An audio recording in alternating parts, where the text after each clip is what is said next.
We broke the news Monday that 4 migrant boats were intercepted off our coast this weekend, that on board 30 Chinese nationals, including 2 children, 5 Bahamians, and 168 cocaine. St. Lucie County Sheriff's Office uncovered what they say is a smuggling operation involving more than 30 people. Several law enforcement agencies worked together after learning a group of men was planning to travel to the Bahamas to pick up illegal drugs and, quote, smuggle undocumented immigrants into the U.S. That Florida's coastline has always been a gateway to America, but in 2025, it became the front line of one of the most sophisticated smuggling operations ever uncovered. 30 Chinese nationals, including 2 children, packed on 2 boats alongside 370 pounds of cocaine. A criminal pipeline stretching from China through the Bahamas into U.S. waters, stopped in its tracks by federal agents working side by side with local sheriffs. How deep does this network run? And what does it reveal about America's fight against smuggling today? Hi. Before we continue, one click on the subscribe button fuels all the effort behind this in every future video. Let's break it down. The Florida operation and its national impact. The story begins quietly in Fort Pierce, Florida. Investigators noticed a group of men renting an Airbnb. Nothing unusual at first glance. After all, thousands of people rent vacation homes in Florida every day. But this group wasn't planning a holiday. They were organizing a high-stakes international trafficking scheme. Their goal was to cross into the Bahamas, collect both people and drugs, and smuggle them back into the United States. What unfolded was a complex operation involving 3 boats, counter-surveillance teams stationed on Florida beaches, and more than 30 individuals from multiple countries. When law enforcement made their move, they found not just the migrants, but also staggering quantities of drugs. In total, 30 Chinese nationals, 5 Bahamians, and 68 kilograms, about 370 pounds of cocaine were seized. Among the migrants were 2 children, showing just how far smugglers were willing to go in their pursuit of profit. This was not a small-scale attempt. It was coordinated, sophisticated, and dangerous.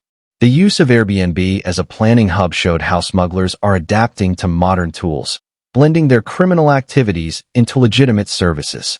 They booked rentals the same way a family might plan a Disney trip. The difference is that their vacation involved turning Florida's coastline into a smuggling highway. At 5:30 in the morning, the boats launched from Fort Pierce Inlet. Federal agents already watching tracked their every move. 2 boats were quickly intercepted, but a third tried to break away, proving the smugglers had built contingencies into their plan. The scale of this effort revealed the level of investment behind it.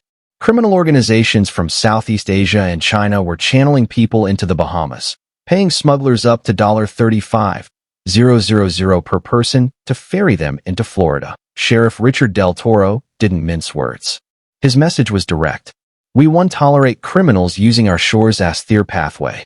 Our county will not be a gateway for criminal enterprises. His statement highlighted the pride and teamwork involved. Local deputies, federal agents, DEA, Homeland Security, Customs and Border Protection, Florida Fish and Wildlife, and the Highway Patrol all coordinated seamlessly. This was law enforcement at its best. Multiple agencies working together to stop an international threat. But the human details are just as important as the numbers. Those 2 children found on board were essentially used as human shields. Their safety ignored in favor of criminal profit. These were not desperate families simply seeking a better life. This was organized smuggling with high-dollar profits.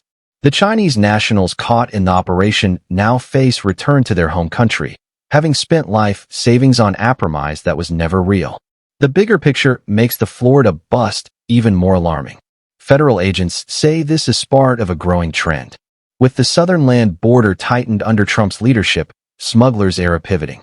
They are using sea and air routes to bypass stricter land controls. Migrants fly there legally, then pay smugglers to bring them across the final stretch by boat.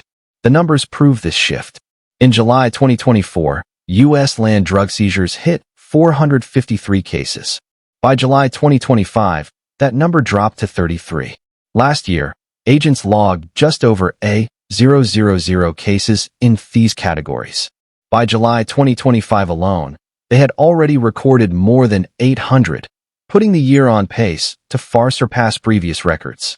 With profits topping $30,000 $0.000 per person, smugglers have every incentive to continue. The Florida operation also showed the sophistication of these networks. They weren't just running boats. They had men on shore acting as lookouts, scanning for law enforcement, and reporting back to the smuggler. Counter-surveillance is a tactic straight out of organized crime playbooks. Combined with Airbnb rentals, backup boats, and international coordination, this wasn't an amateur effort. It was a professional smuggling job. Sheriff Del Toro emphasized that Florida has its own border, the coastline. He reminded the public that protecting it requires partnerships across agencies. Since taking office, he said he has rebuilt ties with federal task forces like the DEA, FBI, and U.S. Marsh. Those partnerships were on full display in Fort Pierce. During my campaign, I was really big on illegal immigration, talking about it. You know, what was going on at the southern border. Since that time, since President Trump's gotten into office, southern border obviously has been shut down. So, people are going to find other ways like water, people finding the path of least resistance. So what we've seen is the Bahamas has really relaxed a lot off their immigration, and so people are going there as kind of a launching point to get here to the United States. So what do have a border here in Florida? It's our coastline, and so are Marine units out here. But the biggest thing is working with our federal partners. You know, when I came into office, those relationships had been pretty much severed. We were not working on any task force with the DEA, FBI, U.S. Marshals we've kind of revitalized all OFTOs, and we are just now a working full steam ahead with those partners, and this is what the payoff is. So it's just the message was unmistakable. Smugglers may adapt, but so will American law enforcement. The Coast Guard issued a strong warning after the B. Anyone attempting to enter the United States illegally by sea will be intercepted and deported. No exceptions. The operation demonstrated that reality in dramatic fashion.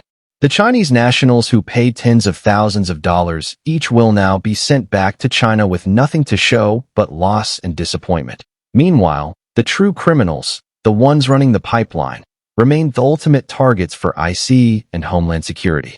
This case also exposes a deeper truth about smuggling operations. They are no longer isolated border problems.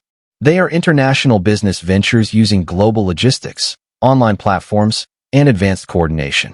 Airbnb rentals, commercial flights into the Bahamas, and maritime staging areas were all tools in the hands of traffickers.